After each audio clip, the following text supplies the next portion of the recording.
aking ibinabahagi ang pag-ibig ng Diyos, ang kanyang kapayapaan, upang kung may dumating man mga magaganap, kayo'y punong-puno ng pag-asa, punong-puno ng pananalig at pagtitiwala, pananampalataya sa Diyos.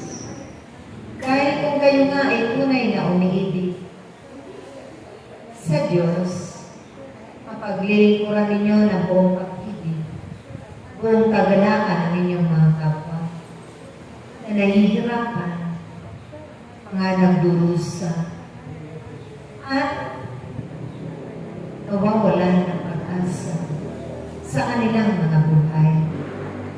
Dahil dadalhin ninyo at ibabahagi ninyo sa kanila ang mga mabubuting bagay, magpakailanman.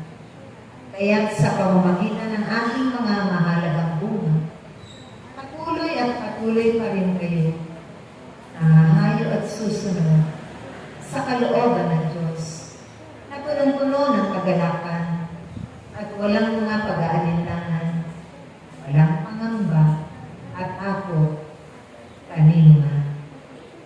Kaya aking mga anak, higit sa lahat, na kayo'y umaasa sa Diyos, sumasandig ng maraming bagay, iyay at grasya niya, upang ito ay kamtin din bawat kapatid ninyo at mga kapwa-tao sa sanglibutan. Sa pamamagitan ng kayo, ang magiging daluyan ng kanilang biyaya, awa at habag ng Diyos. Nawa'y huwag kayong tumigil, huwag kayong huminto sa inyong mga paglilingkod, huwag kayong lalayo sa Diyos, dahil kayong nakaugnay sa Kanya sa pamamagitan ng inyong mga pagsunod ng buong kagalakan, buong kapakumbabaan lagi, at ang inyong mga ngawin ay naaayon lamang lagi sa Kanyang kalooban. Naway kayo ay magkaisa